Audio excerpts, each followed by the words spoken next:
हाँ जी। ते आख्या घर घराने ते नस्ल दी परह बाजों राह जांदियां पग वटाई दी नहीं। जिन्हें अपने घर नहीं धी जम्मी कदर जानदा कदे जवाई दी नहीं।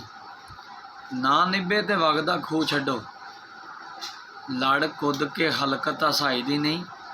कर कतर अरमान फिर खूह पानी ये भी गल कोई एड़ दनाई दी नहीं। ते बाबे होर आख्या अज जोर भी आ ते बाकी टोर भी आ मज़े लुट लै जिन्हें भी लुटने नहीं। तेरे इस रूप सवार नूं किसे वेखना नहीं ते भड़के भार ना किसे तेरे चुकने नहीं। ते घड़ियां वसल दियां बड़ियां चंगियां ने पैंडे इजर वाले औखे मुकने नहीं। कसूर मंद सवार लाए याती ते ढोंज दे फेर ना टुकने नहीं। सही सरदार दा ते साईं होरां लिखिया गया नगामा दा जामन कोई नहीं बनदा ते शाला बख्त ना खावन डोले। उदों सज्जण भी बन दुश्मन जाते जदों भैन बख्तां विच रौले। जद तक बख्त सलामत रहिंदे सज्जण आण सदींदे ने कोले।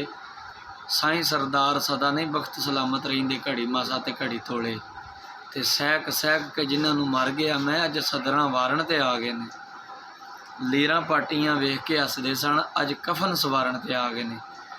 ते फड़ी बांह नहीं विच मुसीबतां दे कबर विच उतारन ते आ गए ने। जिन्हां फुल्लां नूं सहक सरदार मोया कबरां उत्ते खलारन ते आ गए ने।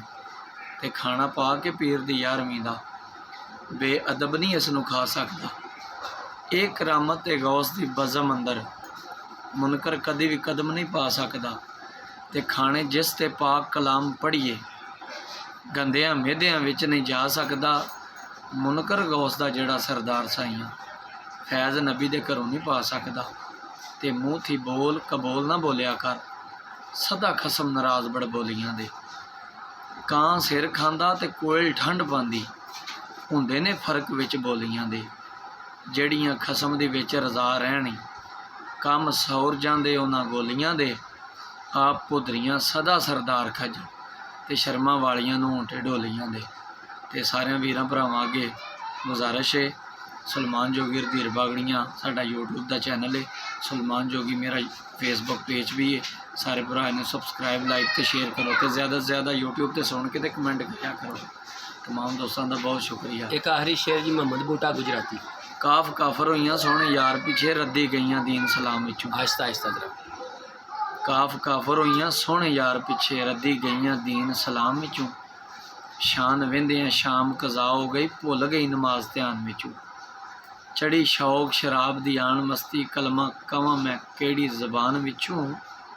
ए मोहम्मद बूटिया यार दी वेख सूरत गईयां सूरतां भुल करान विचों।